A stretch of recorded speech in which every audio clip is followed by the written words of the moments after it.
Kenapa kitab saya kok tidak hidup? Saya tidak mendengarkan suaranya. Bahkan saya merasa diabaikan, tidak dibimbing.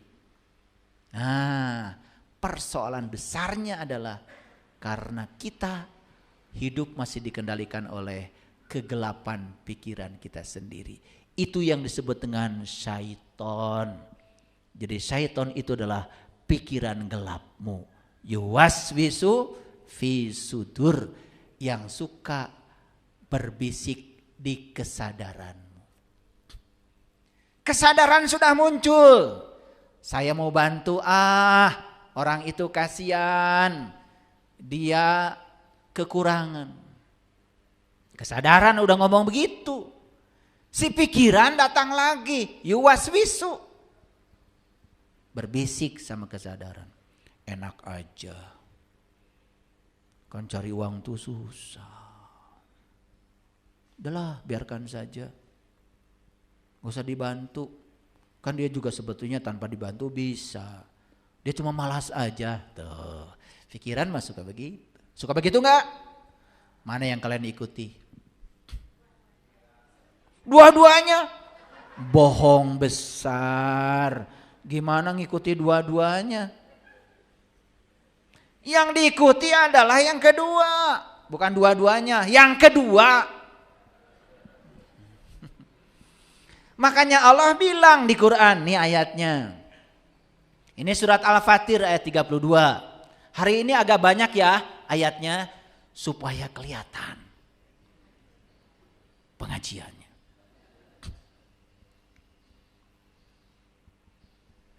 Summa aurasnal kitabal ladzina astofaina min ibadina. Kemudian kitab yang hidup tadi itu kami wariskan kepada orang-orang yang kami pilih di antara hamba-hamba kami.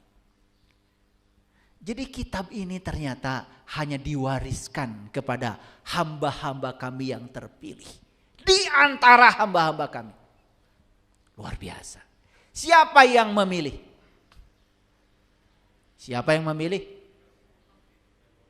Siapa yang memilih? Tuh, ditanya gitu aja pusing. Yang memilih ya kita sendiri, bukan Allah. Kalau kita ingin dipilih, baru Allah memilih. Kan Allah itu hanya akan memilih yang mau dipilih. Kan semua bergantung pada diri kita sendiri. Kita mau jadi siapa, mau jadi apa, ya terserah kita. Allah memfasilitasi apa yang kita mau. Jadi Allah tuh bukan begitu, milih si A tidak milih si B, pilih kasih kalau begitu. Jadi Allah itu menyediakan rezeki yang sama buat semua orang, kebahagiaan yang sama buat semua orang. Kenapa kita beda? Karena kita sendiri tidak menyodorkan diri untuk dipilih. Makanya Allah tidak memilih. Paham sampai sini? Siapa yang memilih? Mau jadi pewaris kitab? Mau apa tidak? Cukup mau? Gak bisa. Gak bisa.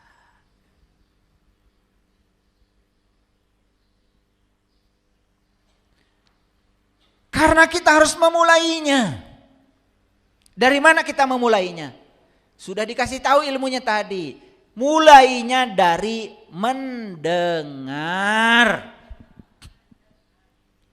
Sudah dikasih ilmunya. Setelah mendengar baru ikuti yang didengar. Baru begitunya akan dapat hidayah.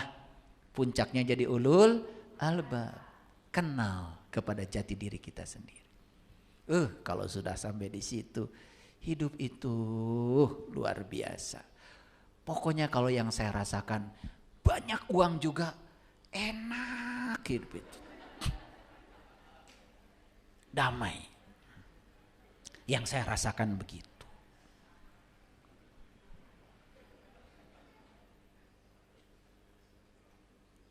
Lanjut. Kemudian kitab ini, kitab hidup yang tadi itu, kami wariskan kepada orang-orang yang kami pilih di antara hamba-hamba kami. Lalu di antara mereka ada yang menganiaya diri mereka sendiri, satu. Yang kedua, di antara mereka ada yang pertengahan, asal-asalan. Tapi yang ketiga kata Allah, di antara mereka ada pula yang lebih dahulu berbuat kebaikan dengan seizin Allah. Jadi bayangkan oleh kita ya, orang yang diwarisi kitab saja belum tentu hidupnya bahagia. Kalau dia menzolimi yang diwariskan Allah itu, tidak menjaganya, amanah itu tidak dijaganya, dia juga tidak selamat. Apalagi yang tidak diwarisi kitab. Apalagi yang tidak mau mewarisi kitab. Kahayang. Kumaha. Hidup kayak robot biologis. Hanya menjalankan rutinitas tanpa kesadaran. Sholat. Baca Quran. Tetapi gak ada dampak sama sekali. Kenapa? Tidak punya pengetahuan. Nah, saya bilang tadi ya, kebajikan itu dasar utamanya adalah pengetahuan. Lanjut, terbagi berapa? Yang mewarisi kitab saja terbagi 3. Satu yang mendolimi dirinya sendiri. Suara kebenaran itu sering muncul dari dalam, tapi didolimi oleh dirinya sendiri. Diabaikan. Sudah dibilang dari dalam, jangan korupsi. Hantem saja. Sudah dibilang dari dalam, jangan nyakitin orang. Hantem saja. Sudah dibilang dari dalam, jangan cemburu. Ngaruksak maneh. Lagi di mana? Dengan siapa? Jam berapa pulang? Aduh.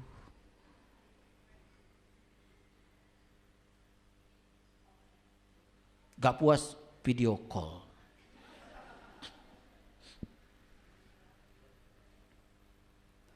Jadi yang mewarisi kitab itu terbagi 3. Satu, yang mendolimi dirinya sendiri. Kitab yang hidup itu sama sekali tidak dengarkan. Yang kedua yang setengah-setengah. Kadang lagi waras mendengar. Kadang tidak warasnya. Kumaha aing. Ini al-muqtasid namanya, setengah-setengah. Dan yang ketiga, sabikun bil khairat biiznillah.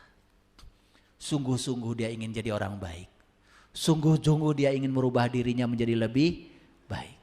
Pilih mana? Pilih mana? Pasti pilih nomor 3. Nah, setiap pilihan itu berisiko. Kira-kira yang paling besar risikonya nomor 1, nomor 2, nomor 3? Nomor 3 paling besar risikonya. Pilih mana sekarang? Wah, bagus kalau gitu. Tidak ada yang gratis dalam hidup ini. Saya tunjukkan kepada mahasiswa saya di kuliah fisika. Kemarin saya ngasih kuliah induksi elektromagnetik. Jadi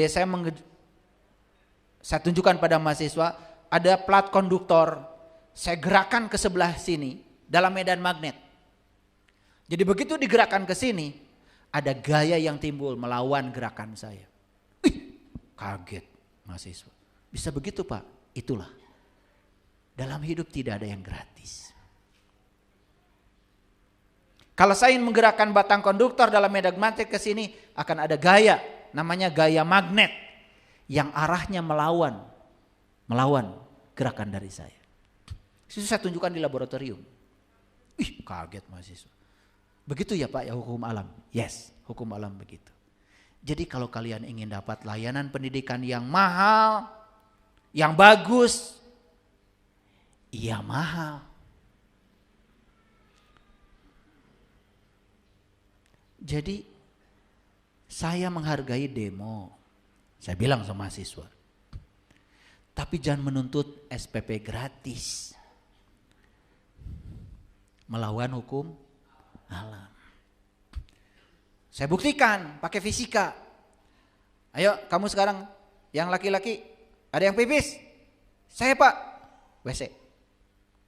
Kita kuliah di lantai 4. Habis pipis saya tanya. Pipis ya? Iya Pak. Disiram? Siram Pak. Gimana nyiramnya? Tinggal pencet Pak. Kamu lupa, itu air dari tanah. Bisa naik ke atas itu pakai listrik. Dan listrik bisa jalan pakai pompa air. Dan universitas bayar listrik ke PLN. Satu kali kamu mincit, itu kamu sudah membuang berapa watt listrik. Waduh baru sadar Pak, gak ada yang gratis. Kalau mau gratis air turun dari atas ke bawah. Kalau dari bawah ke atas harus bayar. Kalian bayar listrik? Yes. Kan air dari tanah diambil sama mesin, dinaikkan ke toren. Kalau sudah dari toren ke bawah gratis. Tapi untuk naikkan air ke atas bayar. Jadi kalau ada yang bilang, saya bisa bikin mesin, tidak usah bayar listrik, bohong. Melanggar hukum alam. Jadi kalau ingin baju yang nyaman, yang bagus, keluarkan uang banyak. Jangan jadi orang licik. Ingin dapat yang bermutu, ya keluarkan. Karena uang tidak pernah bohong. Ini lucu. Pengen dapat sebanyak-banyaknya, mengeluarkan sesedikit mungkin. Itu sudah mental koruptif. Paham? Paham apa tidak? Ada nggak yang datang ke sini dari jauh langsung celak duduk gratis? Ada? Gak ada. Pasti beli bensin, pasti bayar tol. Wajar? Memenuhi hukum alam? Hukum alam. Jangan melawan hukum alam.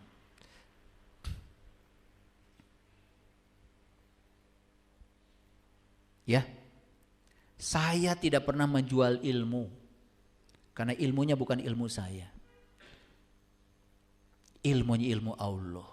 Bagaimana ilmu Allah bisa dijual? Menghinakan Allah. Tetapi saya ketika menyampaikan ilmu, kan saya harus menggunakan waktu saya. Betul nggak? Ya kalian paling juga ganti waktu saya. Itu juga tidak sebanding. Betul nggak? Jadi jangan mengatakan saya beli ilmu karena ilmu punya Allah. Yang ada itu saya mengganti waktu Anda. Gitu. Paham? Karena di semesta tidak ada yang gratis. Gak ada. Mana yang paling berisiko tadi? Nomor 1, nomor 2, nomor 3? Nomor 3. Ya, silahkan. Semua yang untungnya besar, risikonya besar. Kalau ingin risikonya kecil, sudah gampang. Kalian bikin bala-bala 10.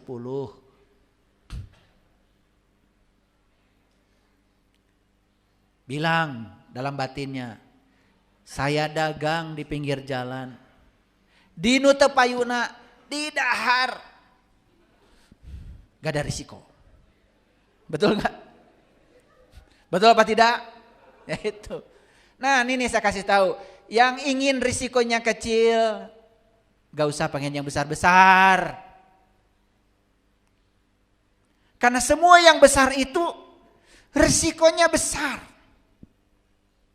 Ingin Allah yang maha besar, risikonya besar. Ada salah satu jamaah di komunitas saya nulis, bagus tulisannya. Tenang dan damai itu ternyata mahal. Karena tenang dan damai harus dibeli dengan badai yang besar. Dikiranya orang yang tenang dan damai kehidupannya itu tidak ditukar dengan badai yang besar? Dibeli loh tenang dan damai itu dengan badai yang besar. Karena dia bisa melewati badai besar itu, dia sampai pada titik tenang dan damai. Nah, itulah pentingnya kita menjadi diri sendiri. Yuk, kita hanya bisa menjadi diri sendiri. Setuju? Kapan kita menjadi diri sendiri? Kalau kita sudah mengenal diri sendiri. Sepanjang kita tidak mengenal diri sendiri, sepanjang itu pula hidup kita hanya menjadi orang lain. Lalu apa yang terjadi?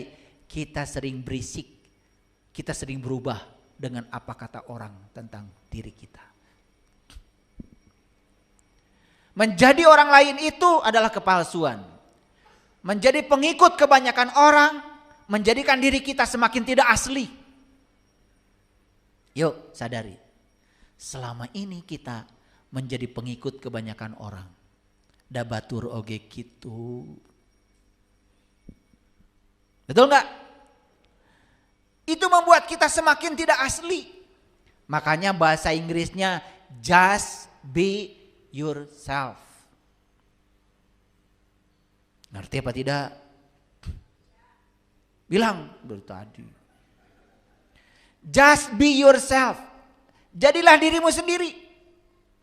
Stay to be your own style. Ngerti apa tidak? Tetaplah kamu dengan gayamu.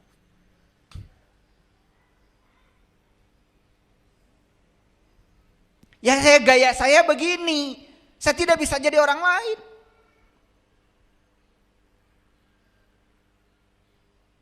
Gak bisa. Baju saya begini. Ya saya jadi diri saya. Saya senangnya begini. Dan saya nyaman begini. Dan saya bahagia begini. Daripada saya harus berpura-pura jadi orang lain.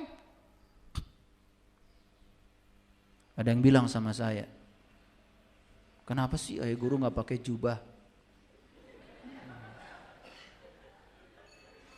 Terus saya tanya, emang jubah kenapa? Masalah kamu apa? Kan jubah itu pakaian suci. Kata siapa? Di Arab itu tukang nyangkul pakai jubah. Supir pakai jubah. Yang suka ngosok-ngosok di Masjidil Haram pakai jubah. Yang tukang bersihkan masjid pakai jubah. Jubah itu adalah pakaian mereka. Itu bukan pakaian suci, itu pakaiannya mereka di sana. Mereka itu setiap hari memang pakaiannya begitu. Gitu aja jawaban saya. Kenapa? Katanya saya nggak pakai peci. Kalau saya pakai peci itu saya pusing. Kan kalau naik haji juga, yang ihram itu kan terbuka ininya, biar terhubung dengan langit. Makanya kalau saya nggak pakai peci, terhubung dengan langit. Gitu maksudnya. Lah ini kan soal gaya, betul nggak? Nah pikiran kita itu sudah terjebak benar salah. Baju gini benar, baju ini salah. Padahal benar salah bukan soal baju, pikiran kamu yang salah. Ngerti? Masih mending saya pakai baju.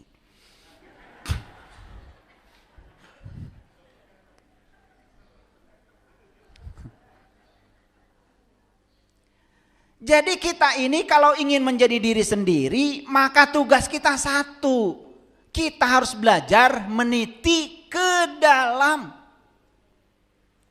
Belajar meniti ke dalam itu berkaitan dengan kesadaran tentang apa yang sedang terjadi dalam tubuh, perasaan sekeliling kita. Jadi kalau orang yang meniti ke dalam diri itu, dia punya kesadaran. Apa yang sedang terjadi dengan tubuhnya, apa yang sedang dia rasakan, bagaimana sekeliling dia. Setiap kita menyaksikan berbagai penderitaan di depan mata, kita bisa merasakan. Itulah pentingnya meniti ke dalam. Makanya orang yang meniti ke dalam itu hasilnya bisa mendengar dengan ulas asih.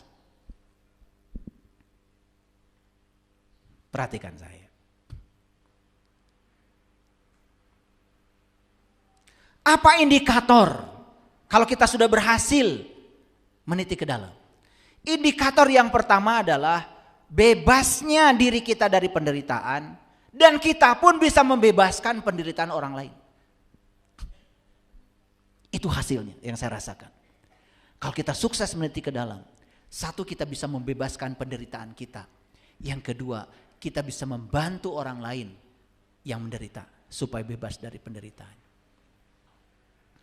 Makanya para nabi, para rasul itu yang pertama mereka lakukan adalah membebaskan dirinya dari penderitaan. Setelah itu dia keluar, dia lepaskan jubahnya.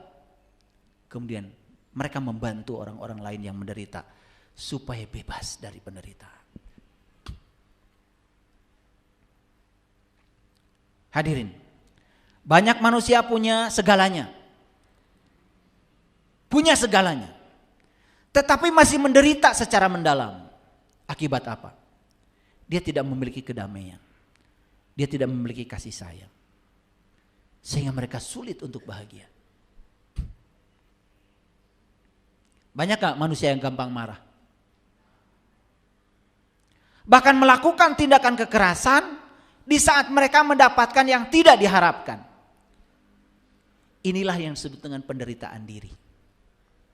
Nah, sekarang belajar mendengar dengan ulas asih.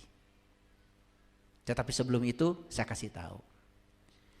Kita tidak akan memiliki kesempatan untuk mengenali kemarahan, kecemburuan, dan rasa putus asa kita kalau kita tinggal sendirian di hutan.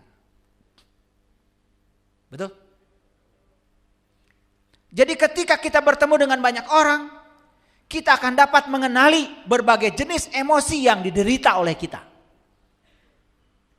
Sehingga kita dapat mengenali dan mencoba melihat sifat kita yang sesungguhnya. Dan kalau kita sudah tahu sifat kita yang sesungguhnya, baru kita bisa mengatasi sifat kita. Yuk, sekarang saya kasih contoh. Ibu lagi sendiri di rumah. Bisa gak mengenali emosi-emosi ibu? Gak bisa. Ibu hanya bisa mengenali emosi ibu pada saat ibu bertemu dengan segala kontradiksi yang dihadirkan orang. Contoh, berinteraksi dengan anak. Saat anak melakukan yang ibu tidak suka, kelihatan emosi ibu?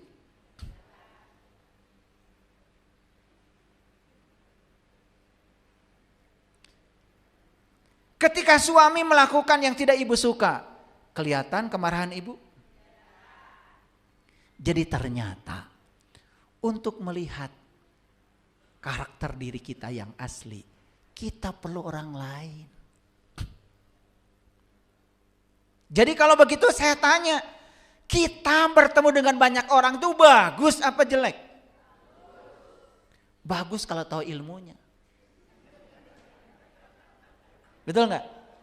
Nih saya kasih tahu, di masjid ini semua kelihatan seperti sabar, seperti soleh, seperti adem, betul nggak?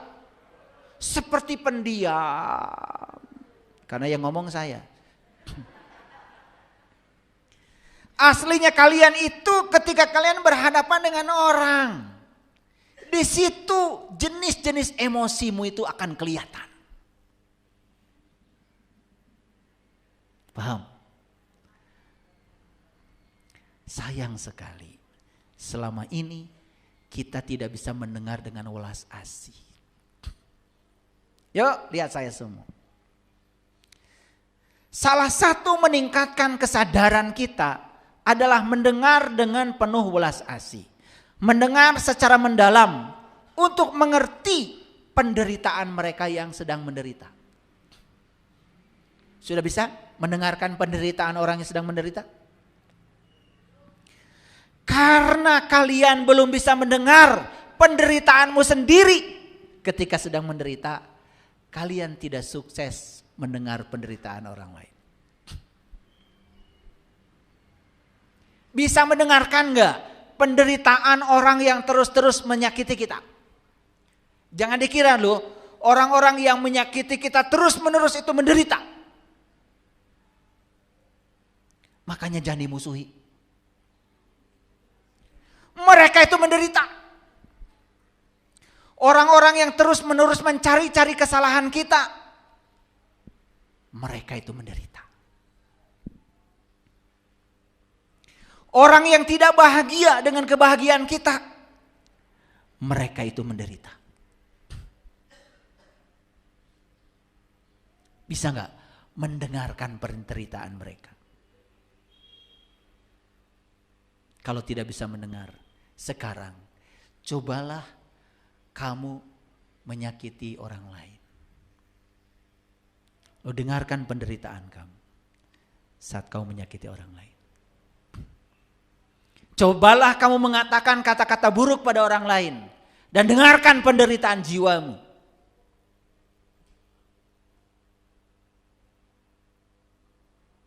Akan terkejut, ternyata saat saya sedang mengeluarkan kemarahan pada orang lain, saya kira saya sedang mengeluarkan semua energi negatif pada diri saya. Tidak, saya sedang memupuk ego saya sendiri.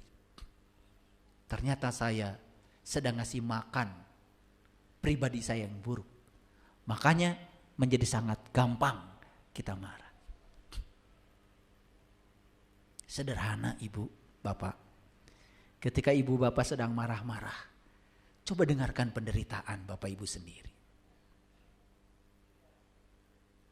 Dengarkan itu. Kita akan terkejut. Oh ternyata marah itu membuat saya menderita.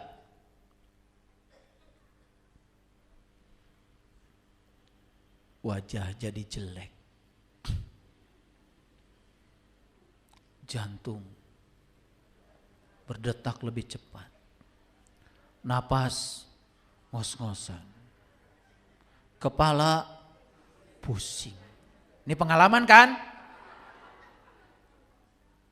Dari mulut yang monyong ini keluar kata-kata yang menjijikan. Dan ketika keluar kata-kata yang menjijikan itu menyinggung orang lain. Orang lain terbakar oleh kemarahan kita. Jadi kita dalam hidup ini lalu menciptakan begitu banyak penderitaan buat diri sendiri dan orang lain. Saya heran ya, ada orang yang hobinya marah. Sebelah sini, terutama sebelah sini, hobinya marah. Coba saya kasih tahu. Dengarkan penderitaanmu dengan penuh welas asih. Dengarkan jeritan batinmu yang sedang menderita di dalam. Besok-besok saya gak mau lagi marah. Setelah mendengarkan jeritan batin di dalam, jeritan jiwa, diri asli kita yang menderita gara-gara kita menyimpang dari sifat jiwa kita. Disitulah orang akan berhenti. Makanya dengarkan semua penderitaanmu dengan penuh welas asih. Yang suka cemburu sebelah sini, coba dengarkan saat kalian sedang cemburu penderitaanmu seperti apa. Panas. Betul? Memikirkan yang tidak. Menghayal yang tidak. Yang belum tentu itu dilakukan oleh orang lain. Terus dibakar dengan hayalan, pikiran, diizinkan. Saat sedang begitu, dengarkan penderitaanmu. Dengarkan penderitaan. Kalau setelah mendengarkan penderitaan itu masih cemburu, saya nggak tahu lagi harus ngasih tahu kalian dengan cara apa. Saya sudah habis. Gak ada cara lagi yang lain. Karena apa? Apa yang saya sampaikan pada kalian itu sudah saya alami. Apa saya dikira belum pernah marah? Pernah. Dan saya kemudian ketika marah saya dengarkan penderitaan jiwa saya. Ternyata jiwa saya merintih di dalam, menangis. Dan saya mendengarkan tangisan jiwa saya sendiri. Saya sedang meluapkan emosi-emosi saya tadi. Setelah itu saya gak mau lagi. Saya menyiksa batin saya sendiri. Menyiksa diri sejati saya. Bahkan ketika saya mendengarkan dengan penuh ulas asih. Saya dengarkan penderitaan itu dengan penuh ulas asih. Saya menangis. Mendengarkan penderitaan diri saya. Makanya. Saya kalau lihat orang lain marah itu bukan marah. Bukan pengen marah. Saya merasakan penderitaan dia. Bukan pengen nyubit. Bukan. Saya mencari cara gimana caranya supaya dia tidak marah. Saya pernah suatu saat di jalan, ya terjadi senggol-senggolan mobil saya. Saya keluar, dia mau marah, begitu mau marah, udah Pak, semua yang terjadi di kecelakaan ini saya bayar. Saya tidak mau diskusi tentang siapa benar, siapa salah, karena pasti akan menimbulkan kemarahan. Langsung potong kompas. Semua saya ganti. Kalau saya bawa uang, saya keluarkan uang saat itu juga. Biar puas. Tidak terjebak benar salah. Kita diskusi berkepanjangan di jalan. Bikin jalan jadi macet. Karena apa? Saya merasakan penderitaan orang yang marah itu. Saya dengarkan dengan welas asih. Tetapi kalau kita tidak bisa mendengar dengan welas asih, orang lain marah, kalian akan jauh lebih marah lagi. Itulah kalian. Lalu menciptakan begitu banyak penderitaan. Nih saya kasih tahu. Yang sebelah sini. Kalau suamimu sedang marah-marah, peluk saja. Peluk. Ya, kasih rayuan gombal sedikit. Gombal lah saat itu.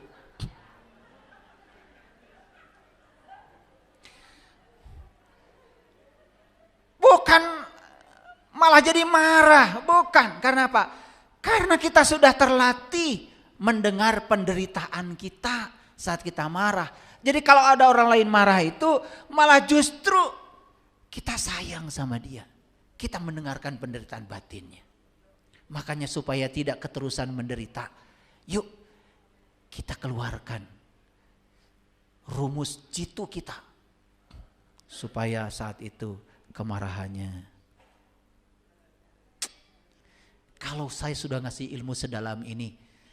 Kalian masih marah-marah. Saya gak tahu lagi. Harus ngasih tahu kalian dengan cara apa. Udah habis cara saya. Ini cara yang sangat canggih. Dan ini sudah terbukti oleh saya sendiri. Saya sendiri. Tuh istri saya tuh yang paling cantik di sini.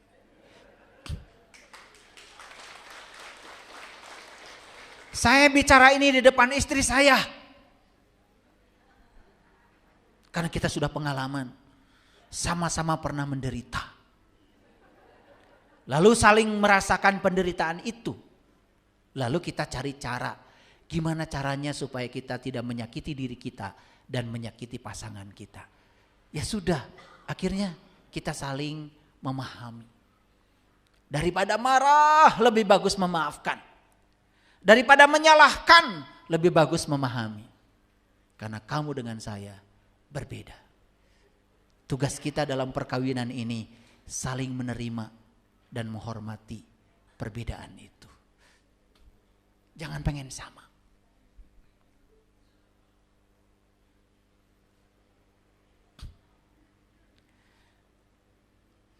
Coba kalian dengarkan ketika kalian tersinggung. Mudah tersinggung, dengarkan penderitaan batin. Dengarkan itu.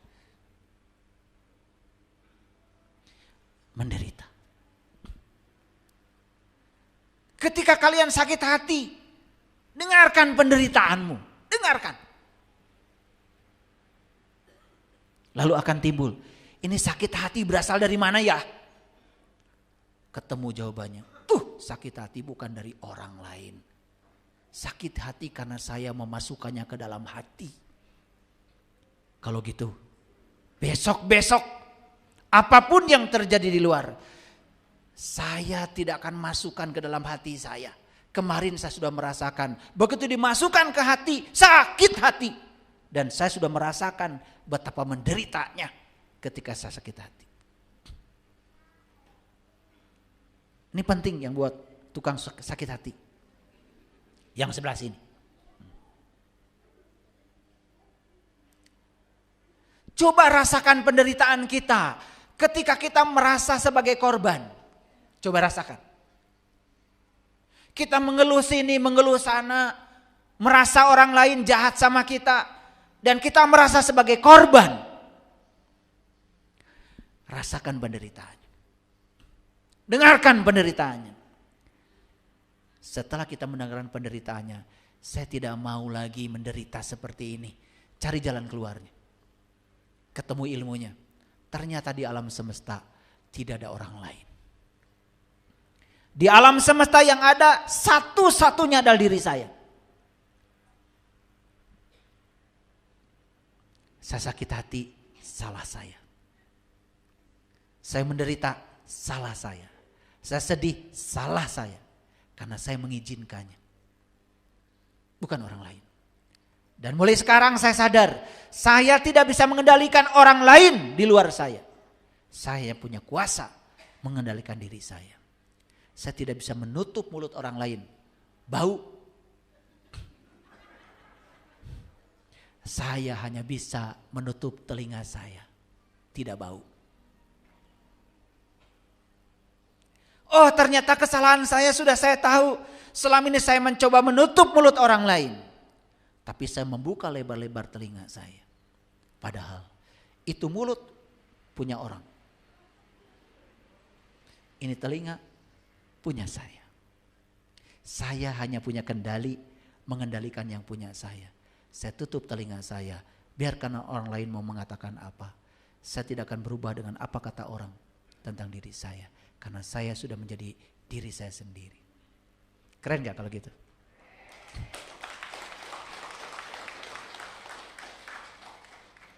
Ini udah nyampe nih. Udah nyampe nih. Jadi inti dari mendengar dengan welas asih itu sebetulnya kita mencoba mendengar penderitaan kita sendiri. Lalu kita membebaskan penderitaan kita. Sekaligus kita pun ikut andil membebaskan penderitaan orang lain. Nabi Muhammad ketika dihujat malah beliau berdoa, Allahumma hdi qaumi fa innahum la ya'lamun. Ya Allah, tunjukilah mereka. Mereka melakukan itu kepadaku semata-mata karena mereka tidak tahu ilmu yang aku sampaikan. Makanya banyak orang yang alhamdulillah baik sama saya. Menghujat saya itu ini. Saya doakan Allahumma hdi qaumi fa innahum la ya'lamun. Saya sudah bisa merasakan penderitaan para penghujat. Sehingga saya doakan semoga mereka berhenti menderita. Ini yang disebut dengan tepo saliro. Ini yang disebut dengan belajar merasakan orang lain dan diri kita satu kesatuan yang tidak terpisah. Asik gak kalau hidup kayak gitu? Coba terapkan ya, terapkan. Karena buat apa saya bicara 2 jam panjang-panjang kalau semua yang saya sampaikan ini tidak dilakukan.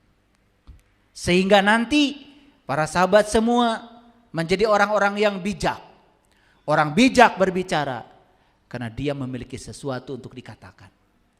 Nih, saya kasih tahu ya. Marah itu saya menderita. Maka mulai sekarang saya pun sudah tidak tertarik untuk marah-marah. Karena saya sudah merasakan penderitaan saya. Oh gitu, pengalaman. Bijak. Belum diamalkan, belum apa-apa. Oh tadi saya dapat kajian. Katanya kalau marah itu menderita. Makanya kalian jangan marah ya. Bodoh itu. Belum diamalkan, belum dibuktikan, sudah disampaikan pada orang lain. Stop membicarakan sesuatu yang kita tidak mengalaminya, yang tidak kita merasakannya sendiri. Terima kasih. Assalamualaikum warahmatullahi wabarakatuh.